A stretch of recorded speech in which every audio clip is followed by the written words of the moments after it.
Greetings, beloved. I'm Dr. Felicia LaBoy, lead pastor and life coach here at the historic First United Methodist Church in downtown Elgin, Illinois, with another motivational moment from the Bible. These motivational moments are designed to help you take what you hear in church on Sunday, what you may learn in Sunday school, what you may even read during your private devotional time, to take those biblical concepts and to make them a part of your everyday life. This week, I want us to focus in on the idea of dreaming versus hoping. Dreaming versus hoping. Or you could say wishing versus hoping. Let me see if I can explain. Several years ago, Denzel Washington, at a very famous, I think it was Howard University, at their graduation, he was the keynote speaker. And he explained to the students there that there is a difference between dreaming and hoping. Basically said that dreams without goals, without the hard work of putting in and focusing on what you are saying that you're dreaming for, are things that ultimately lead to frustration. The Bible says that same thing this way in Proverbs 29. Hope deferred makes a heart sick. And what it means is that we can have all kinds of dreams and wishes and aspirations, but if we don't lay out anything to meet those things, then they can become great sources of frustration. Many people might say that, I'm dependent on God for this, or I'm believing God for this, and they never take any steps forward to doing something about it. If you came to this past Sunday service, you know that we celebrated 70 years of our church having a radio program in the local area. We are the longest running radio ministry in this area. All because a few people got together and thought that the message needed to be broadcast out throughout the Fox Valley area. And now here we are 70 years later, still living out that vision. They had a hope, they had a dream that this could be possible, and then they got to work. Well, beloved, you and I need to start putting some dreams in place with regard to our congregation.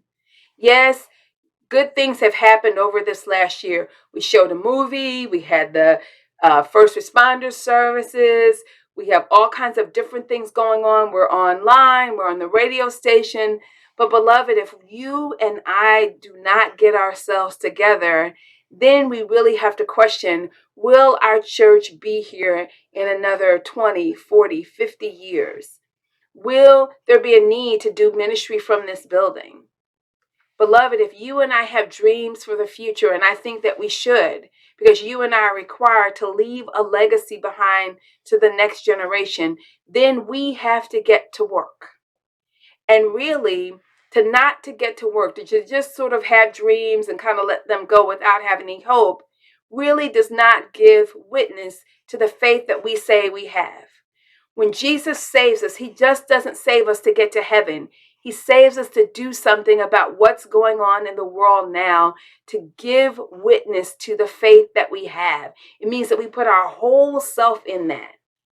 In Hebrews 11, we're told that faith is the substance of things hoped for, the evidence of things not seen. And then we're told in James that faith without works is dead. Beloved, you and I have opportunity every day to give witness to our faith, not by quoting a bunch of Bible scriptures, but by getting to work. During this time, we are also in the midst of our stewardship campaign. And in that campaign, we ask you to give of your time, your talent, your witness, your gifts, your prayers, and your presence. Beloved, we need you in our church.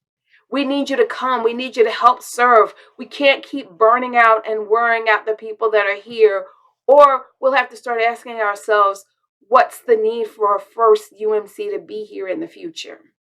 Beloved, I'm not trying to run around like Chicken Little and sound the death knell. I am issuing a challenge to each of us that says, I know that we are all older, but I also know that God does miraculous things through older people. Just look at the father of our faith, Abraham. When he was almost 100 years old, God came to him and his wife, who was 90, and said, you can have a baby. It's time. And we're told in Romans 4 that Abraham hoped against hope that he might become the father of many nations. Not only did he just hope and sit around and dream and wish about what that would look like, he had to go and say, hey, Sarah, and give her a wink and give her the eye. They had to engage in intercourse. They had to do some things to bring that baby to come about. Beloved, if you and I want our church to be here, we're going to have to do some things too. But here is the great news about that. You and I are not alone. Jesus stands ready to always empower us, to encourage us, to walk with us, to make the way plain and straight, to give wisdom and insight and understanding.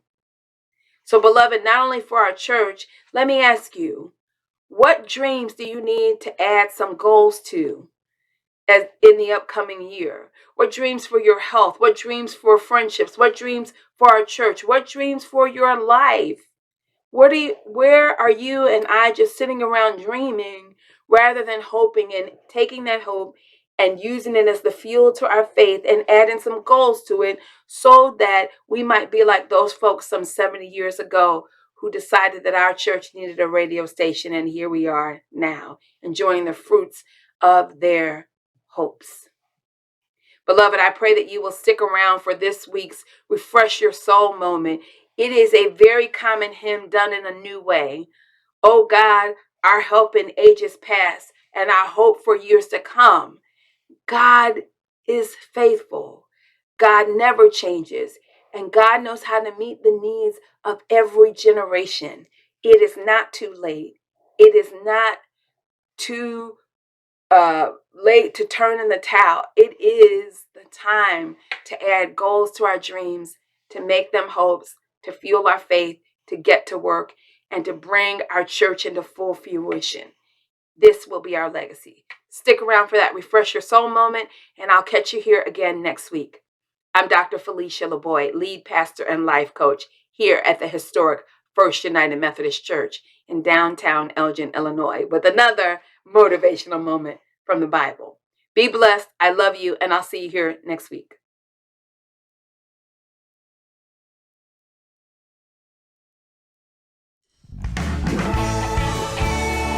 Welcome to worship at Brentwood today. Glad you're here. Why don't we stand together? Let's sing this hymn of praise. Oh God, our help in ages past, our hope for years to come. Come on.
praise.